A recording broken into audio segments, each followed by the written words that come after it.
الحمد لله رب العالمين وهو ولي الصالحين والصلاة والسلام على أشرف الأنبياء والمرسلين وعلى آله وصحبه ومن تبعهم بإحسان إلى يوم الدين أما بعد.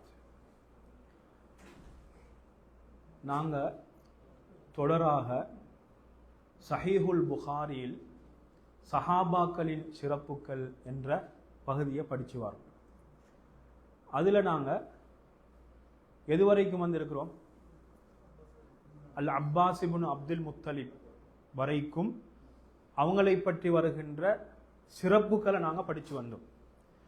ஒவ்வொரு சஹாபியையும் நாங்கள் தொடங்குகின்ற பொழுது அந்த சஹாபியுடைய வாழ்க்கை வரலாறுகளை நாங்கள் சுருக்கமாக பார்ப்போம். அப்படிதானே பார்த்துட்டு வரோம். அந்த அடிப்படையில் நாங்கள் இன்றைக்கு புதிய ஒரு பாடத்தை சஹீஹ் புகாரில் நாங்கள் ஆரம்பிக்கணும். என்ன பாடம்டா, ஃபாத்திமா ரதியல்லாஹு அன்ஹா அவர்களுடைய சிறப்புகள் தொடர்பான ஹதீஸுகள். இப்போ நாங்கள் அதை ஆரம்பிக்கிறதுக்கு முன்னால் ஃபாத்திமா ரதியல்லாஹு அன்ஹா அவர்களை பற்றிய ஒரு சுருக்கமாக அவர்களை பற்றிய ஒரு வரலாறு நாங்கள் பார்த்துக்கொள்வோம். ஃபாத்திமா பின்த் ரசூலுல்லாஹி ஸல்லல்லாஹு அலைஹி வஸல்லம். ரசூலுல்லாஹி ஸல்லல்லாஹு அலைஹி வஸல்லம் அவர்களின் மகளாரான ஃபாத்திமா ரதியல்லாஹு அன்ஹா என்ற இந்த பெயரை உச்சரிக்கின்ற பொழுது, இந்த பெயரை நாங்கள் கூறுகின்ற பொழுது எங்களுக்கே அறியாமல் ஒரு உணர்வார்த்தமான ஒரு எண்ணம் எங்களுடைய உள்ளத்தில் ஒரு அன்பு தோன்றுகிறது இல்லையா? ஃபாத்திமா பின்த் ரசூலுல்லாஹி ஸல்லல்லாஹு அலைஹி வஸல்லம் என்று சொல்கின்ற பொழுது ஒரு வித்தியாசமான ஒரு உணர்வு, ஒரு அன்பு எங்களுடைய உள்ளத்தில் அப்படி ஆழமாக பதிகின்ற ஒரு பேராக இந்த பேர் இருந்து கொண்டிருக்கிறது. அப்படி வராமல் இருப்பதற்கு முடியாது. ஏன்? அல்லாஹுவின் தூதர் ஸல்லல்லாஹு அலைஹி வஸல்லம் அவர்களின் அன்புக்குரிய மகளார் ஃபாத்திமா ரலியல்லாஹு அன்ஹா. குறைஷி வம்சத்தை சேர்ந்தவர்கள், புத்தி சாதுரியமான ஒரு பெண், உலகத்து பெண் தலைவிகளில் ஒருவராக இவர்கள் இருக்கிறார்கள். தனது தந்தைக்கு மிகவும் ஒப்பானவர்களாக இவர்கள் காணப்படுகிறார்கள். தனது தந்தைக்கு மிகவும் அன்பானவர்களாகவும் இவர்கள் இருக்கிறார்கள். ஃபாத்திமா ரலியல்லாஹு அன்ஹா அவர்களுடைய சிறப்புக்கு யாராலும் போட்டி போட முடியாது. ஏன் தெரியுமா? தந்தை ஹாத்தமுல் அன்பியா. தந்தையார் நபிமார்களுக்கு முத்திரையாக வந்துவிட்ட முஹம்மது ஸல்லல்லாஹு அலைஹி வஸல்லம் அவர்கள். தாயார் யார்? ஹதீஜா பின்த் ஹுவைலித். உலக பெண் தலைவிகளில் முக்கியமான ஒரு தலைவி. ஆண்கள் பெண்கள் என்று மொத்தத்தில் எடுத்தால் முதலாவது இஸ்லாத்துக்கு வந்த ஒரு பெண்மணி, கண்ணியமான ஒரு பெண்மணி. அவர்களின் வாழ்க்கை வரலாறை பார்க்கின்ற பொழுது தியாகம், அர்ப்பணிப்பு என்ற ஒரு பாசறையை உள்ளடக்கிய ஒரு வரலாறாக அவர்களுடைய வரலாறு இருக்கிறது. எல்லா வகையிலும், எல்லா நன்மையிலும் தான் முந்திக் கொள்ள வேண்டும் என்ற மனப்பான்பு கொண்ட ஒரு பெண்ணாக ஃபாத்திமா ரலியல்லாஹு அன்ஹா அவர்களின் தாயார் திகழ்ந்தார்கள்.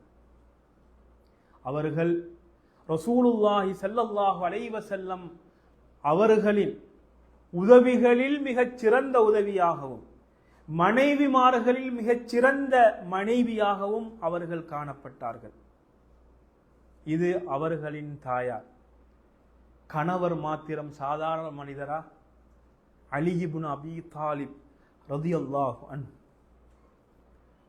அவர்கள் சஹாபாக்களின் தலைவர்களில் முக்கியமான தலைவராக, விரல் விட்டு எண்ணக்கூடிய வீரர்களில் முக்கியமான வீரராக, ஒரு ஹலீஃபாவாக ஒரு ஷஹீதாக வாழ்ந்து மரணித்த சிறப்புக்குரிய ஒரு மனிதர் தான் ஃபாத்திமா ரலியல்லாஹு அன்ஹா அவர்களின் யார் கணவர்.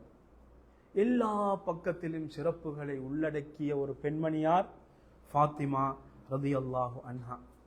பிள்ளைகள் சிறப்பால் குறைந்தவர்களா? அல் ஹசன் வல் ஹுசைன் சையிதா ஷபாபி அஹலில் ஜன்னா, சுவர்க்கத்தின் வாலிபர்களின் தலைவர்கள் என்று சொல்லப்பட்டவர்கள், அவ்வளவு சிறப்புக்குரியவர்கள். இது பிள்ளைகளுடைய பகுதியாக இருந்து கொண்டிருக்கிறது. இப்படிப்பட்ட பல சிறப்புகளை தன்னகம் கொண்டவர்தான் யார்? ஃபாத்திமா ரலியல்லாஹு அன்ஹா அவர்கள். இவர்களுடைய பெயர் எல்லோரும் அறிந்த பெயர். இவர்களுடைய புனைப்பெயர் உம்முல் ஹசன் அல்லது உம்முல் ஹசனைன் என்று அவர்கள் அழைக்கப்பட்டார்கள். எப்படி புனைப்பெயர் என்றால் உம்மு அபுவை கொண்டு ஆரம்பிக்கப்படுகின்ற பெயர். அப்ப உம்முல் ஹசன் அல்லது உம்முல் ஹசனைன் என்று அழைக்கப்படுகிறார்கள். அவர்களுக்கு உம்மு அபீஹா என்ற ஒரு புனைப்பெயரும் இருப்பதாக உலமாக்கள் கூறுகிறார்கள். இமாம் அல் ஹாஃபித் இப்னு ஹஜர், இமாம் ஸஹபி ரஹிமஹுமுல்லாஹ் போன்றவர்கள் அவர்களுக்கு இவ்வாறான ஒரு புனைப்பெயர் இருந்ததாக நாங்கள் அறிவோம் என்ற செய்தியை கூட அவர்கள் சொல்லியிருக்கிறார்கள். உம்மு அபீஹா என்று சொன்னால் ரசூலுல்லாஹி ஸல்லல்லாஹு அலைஹி வஸல்லம் அவர்களுடைய அன்புக்கு பாத்திரமானவர்கள் தான் ஃபாத்திமா ரலியல்லாஹு அன்ஹா. அந்த அன்பை வெளிக்காட்டுகின்ற விதமாக வைக்கப்பட்ட ஒரு புனைப்பெயராக இது காணப்படுகிறது. ஆனாலும் கூட இந்த உம்மு அபீஹா என்று சொல்லக்கூடிய இந்த புனைப்பெயர் யாரால் சொல்லப்பட்டது, எவ்வாறு அழைக்கப்பட்டது என்பதற்குரிய சஹீஹான ஆதாரங்கள் எதுவும் கிடையாது. அவர்களுடைய பட்டப்பெயர்களாக, சிறப்பு பெயர்களாக அஸ்ஸையிதா என்றொரு பெயர் இருக்கிறது. ஜஹரா என்ற பெயர் எங்களுக்கு தெரியும். ஃபாத்திமா அஸ்-ஜஹரா என்ற பெயர் ஃபாத்திமாவோடு இணைந்து வந்த ஒரு பெயராக இன்று மாறிவிட்டது. அல் பத்தூல் அஸ்-சித்தீகா என்ற 4 பெயர்களை உலமாக்கள் குறிப்பிடுகிறார்கள். அதிலே அஸ்-சய்யிதா என்று வருகின்ற பெயர் என்ன செய்யப்படுகிறது? ஹதீஸுகளில் வந்திருக்கக்கூடிய சொற்பிரயோகமாக இருந்து கொண்டிருக்கிறது. ரசூலுல்லாஹி ஸல்லல்லாஹு அலைஹி வஸல்லம் அவர்களே சொன்னார்கள் இல்லையா, சய்யிதத்து நிசாஇ அஹ்லில் ஜன்னா, சுவர்க்கத்தின் பெண்களின் தலைவி என்று சொன்னார்கள். அந்த அடிப்படையில் அஸ்-சய்யிதா. அடுத்து அஸ்-ஸஹ்ரா. அஸ்-ஸஹ்ரா என்ற சொல், இந்த பெயர் இப்னு ஹிப்பான், அதே போல் அல் ஹத்தீபுல் பக்தாதி, இப்னு அப்துல் பர், இப்னுல் அசீர், இப்னு ஹஜர் ரஹிமஹுமுல்லாஹ் போன்றவர்கள் இவர்களுடைய ஒரு பெயராக, ஒரு சிறப்பு பெயராக குறிப்பிடுகிறார்கள். அப்ப இந்த சிறப்பு பெயர் எங்கிருந்து வந்துச்சு அப்படின்னு கேட்டால், ரசூலுல்லாஹி ஸல்லல்லாஹு அலைஹி வஸல்லம் அவர்களுக்கு மிகவும் ஒப்பானவர்கள் யார்? ஃபாத்திமா ரலியல்லாஹு அன்ஹா. இப்ப ரசூலுல்லாஹி ஸல்லல்லாஹு அலைஹி வஸல்லம் அவர்களுடைய வர்ணனையை சொல்கின்ற பொழுது புகாரியில ஒரு செய்தி வருகிறது. கான அஸ்ஹரல் லௌன், கான அஸ்ஹரல் லௌன். ரசூல் ஸல்லல்லாஹு அலைஹி வஸல்லம் அவர்களுடைய நிறம் பொன்னிறமாக இருந்தது. பொன்னிறம்டா கடும் வெள்ளையும் இல்ல, வெள்ளைதான், இளங்கிக் கொண்டிருக்கின்ற ஒரு ஷைனிங்காக இருக்கின்ற ஒரு வெள்ளை. அப்படிப்பட்ட ஒரு வெள்ளை நிறம் கொண்டவர்களாக அவர்கள் இருந்தார்கள். அப்ப அந்த அடிப்படையில் அஸ்-ஸஹ்ரா என்ற சிறப்பு பெயர் வந்திருக்கும் என்பது உலமாக்களுடைய கருத்தாக இருந்து கொண்டு இருக்கிறது. ஃபாத்திமா ரலியல்லாஹு அன்ஹா அவர்கள் எப்பொழுது பிறந்தார்கள் என்ற பகுதியை நாங்கள் பார்த்தால், ரசூலுல்லாஹி ஸல்லல்லாஹு அலைஹி வஸல்லம் அவர்களுக்கு நபித்துவம் கிடைப்பதற்கு 5 வருடங்களுக்கு முன்னால் அவர்கள் பிறக்கிறார்கள். இப்ப மக்காவுடைய காலம், ரசூல் ஸல்லல்லாஹு அலைஹி வஸல்லம் அவர்கள் இருந்த காலத்தில் அவர்கள் சிறு வயதுடையவர்களாக இருந்தார்கள். அப்ப அதுல நீங்க பாத்தீங்கன்னா ரசூல் ஸல்லல்லாஹு அலைஹி வஸல்லம் அவருடைய பெண் பிள்ளைகளில் மூத்தவர் யார்? ஸைனப் ரலியல்லாஹு அன்ஹா. சரியா? இரண்டாவது பிள்ளை ருக்கையா, மூன்றாவது உம்மு குல்சூம், 4வது தான் ஃபாத்திமா. யாரு? 4வது தான் ஃபாத்திமா. அப்ப ஃபாத்திமா யாரு? கடைசி. அப்ப மக்காவில் இருக்கின்ற காலத்தில் இவக்கு சிறிய வயதுடையவா தான் இருந்திருப்பான். சரி, இப்ப இதுல முக்கியமான செய்தி என்னண்டா, ஆண் பிள்ளைகள் யாரும் என்ன செய்யல, உயிர் வாழல, அவங்க சிறு வயதிலே மரணிச்சிட்டாங்க. இந்த பெண் பிள்ளைகளில ரசூல் ஸல்லல்லாஹு அலைஹி வஸல்லம் அவர்களுடைய அந்த பிச்சலம் வளர்ந்தது இவங்கள் மூலமாகத்தான். யாரோட? ஃபாத்திமா ரலியல்லாஹு அன்ஹா அவர்களின் மூலமாக. அப்ப நீங்க பாத்தீங்கன்னா ரசூல் ஸல்லல்லாஹு அலைஹி வஸல்லம் அவருடைய மகள்மார்கள்ல உம்மு குல்சூம் ரலியல்லாஹு அன்ஹா அவங்களுக்கு குழந்தை கிடையாது. ஜைனப் ரலியல்லாஹு அன்ஹா அவங்களுக்கு அலின்னு சொல்லக்கூடிய ஒரு குழந்தை இருந்தது, சிறு வயதிலே மரணிச்சிட்டார். அதே போல நீங்க பாத்தீங்கன்னா உமாமா, இந்த உமாமா ரலியல்லாஹு அன்ஹா, உமாமா இது யாருடைய மகள்? ஜைனப் ரலியல்லாஹு அன்ஹாவோட மகள். இந்த உமாமா ரலியல்லாஹு அன்ஹா பத்தி எங்களுக்கு செய்திகள் தெரியும். என்ன செய்தி தெரியும்? ரசூல் ஸல்லல்லாஹு அலைஹி வஸல்லம் என்ன செய்வாங்க? ஜஸாக்கல்லாஹு கைரா, தூக்கிட்டு தொழுவாங்க. ரசூல் ஸல்லல்லாஹு அலைஹி வஸல்லம் அவங்க மிகவும் இரக்கமா இருப்பாங்க. வரலாற்று ஆசிரியர்கள் சொல்கிறார்கள், ஜைனப் ரலியல்லாஹு அன்ஹா அவர்கள் மரணிக்கின்ற பொழுது உமாமாக்கு 6 வயசு.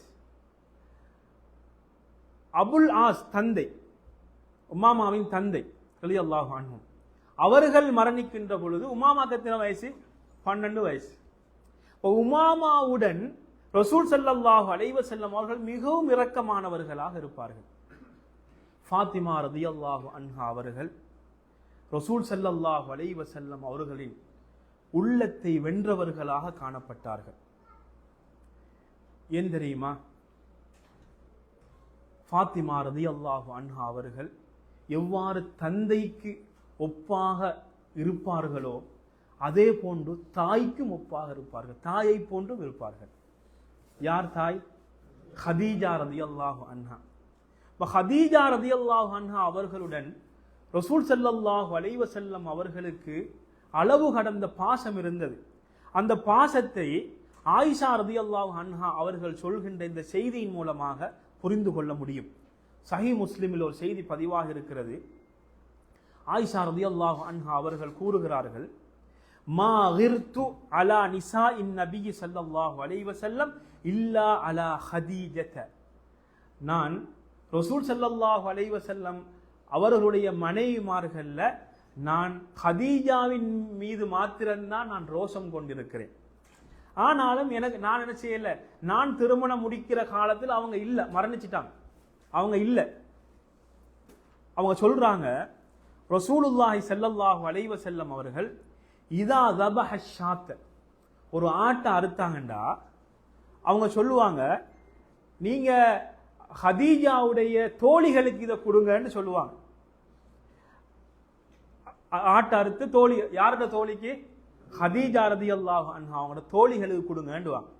இவங்க சொல்றாங்க, நான் ஒரு நாள் ரசூல் ஸல்லல்லாஹு அலைஹி வஸல்லம் அவர்களை கோபப்படுத்திட்டேன். எப்படி தெரியுமா? இதே மாதிரி ஒரு சம்பவம் நடக்கின்ற பொழுது நான் சொன்னேன், ஃபகுல்து ஹதீஜா, என்னது ஹதீஜா தான் உங்களுக்கு, அப்படியான ஒரு வார்த்தையை நான் பாவித்த பொழுது அல்லாஹ்வின் தூதர் ஸல்லல்லாஹு அலைஹி வஸல்லம் அவர்கள் சொன்னார்கள், இன்னி கத் ருஸிக்து ஹுப்பஹா, அல்லாஹ் என்ன செஞ்சிருக்கிறான், எனக்கு அவருடைய அன்பை தந்திருக்கிறான், அன்பு எனக்கு வழங்கப்பட்டிருக்கிறது என்பதாக அவர்கள் சொன்னார்கள். இது சஹீஹ் முஸ்லிமிலே இந்த செய்தி பதிவாக இருக்கிறது. இப்ப ஃபாத்திமா ரலியல்லாஹு அன்ஹா தனது தாய் மரணித்ததற்கு பின்னால் ஒரு தாயுடைய இடத்திலிருந்து தந்தையை கவனித்துக் கொண்டார்கள்.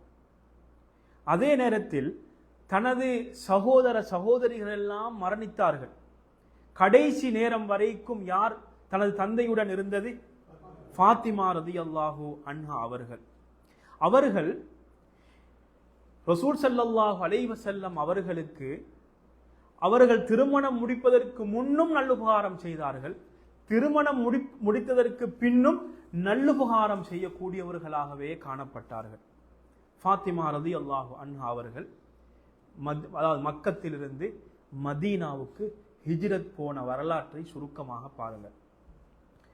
ரசூலுல்லாஹி ஸல்லல்லாஹு அலைஹி வஸல்லம் அவர்கள் மக்காவில் இருக்கின்ற பொழுது குறைஷிகளால் கடுமையாக சோதனைக்குள்ளாக்கப்படுகிறார்கள். அந்த சோதனைகளிலெல்லாம் யாரும் பங்கேற்றுக் கொண்டார்கள்? ஃபாத்திமா ரலியல்லாஹு அன்ஹா அவர்கள் பங்கேற்றுக் கொண்டார்கள்.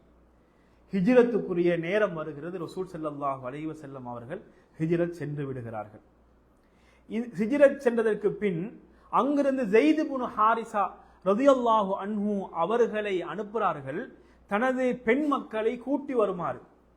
பெண் மக்கள் என்றால் யார் அங்கிருந்தார்கள்? ஃபாத்திமா ரலியல்லாஹு அன்ஹா அவர்கள் இருக்கிறார்கள், உம்மு குல்சூம் ரலியல்லாஹு அன்ஹா அவர்கள் இருக்கிறார்கள், ருக்கையா அந்த நேரத்தில் உஸ்மான் ரலியல்லாஹு அன்ஹு அவர்களை திருமணம் முடித்திருந்தாங்க. உஸ்மான் ரலியல்லாஹு அன்ஹு அந்த நேரத்தில் ஹபஷாவில் இருந்தார்கள். அப்ப அவங்க எங்க இருக்கல? மக்காவில் இருக்கல. அதற்கு பின்னால் ஜெய்னப் ரலியல்லாஹு அன்ஹா அவர்கள் அபுல் ஆசுடைய பாதுகாப்புல இருக்கிறாங்க. அப்ப அவங்களையும் என்ன செய்யல, கூட்டிட்டு வருவதற்கு ஒரு அவசியம் ஒன்று இல்லை. அப்ப அவங்க அங்க இருக்கிறாங்க. சரி, இப்ப இவங்களோட யாரு? ஸைத் இப்னு ஹாரிஸா ரலியல்லாஹு அன்ஹு அவங்களோட இப்ப ஃபாத்திமா, உம்மு குல்சூம், அவர்களுடைய மனைவி உம்மு ஐமன், உசாமத் இப்னு ஸைத், உம்முல் மோமினின் சௌதா, அதே போல அபூபக்கர் ரலியல்லாஹு அவர்களுடைய குடும்பம் ரலியல்லாஹு அன்ஹும் ஜமீஅன், இவங்க அனைவரும் என்ன செய்யறாங்க? சேர்ந்து இவங்க ஹிஜ்ரத் போறாங்க. ஆனா யாருமே குறுக்க வரல. நிம்மதி என்ன செஞ்சாங்க? ஹிஜ்ரத் பயணத்தை முடித்து கொண்டார்கள். இது ஒரு நீண்ட வரலாறு. இன்ஷா அல்லாஹ் இதனுடைய தொடர்ச்சியை நாங்க அடுத்த வகுப்பில் நாங்க பார்ப்போம். ஃபாத்திமா ரலியல்லாஹு அன்ஹா அவங்கள பற்றிய ஒரு நாங்க சுருக்கமாக பார்க்கறதுக்கு நான் விரும்பலை. கொஞ்சம் விசாலமாக கொஞ்சம் விரிவாக பார்த்தா நல்லம் அப்படின்னு நான் நினைக்கிறேன் என்பதால நாங்கள் இந்த இதிலிருந்து அடுத்த பகுதி இன்ஷா அல்லாஹ் அடுத்த வகுப்பினூடாக நாங்கள் பார்ப்போம். வாஹிரு தாவான் அல்ஹம்துலில்லாஹி ரப்பில் ஆலமீன்.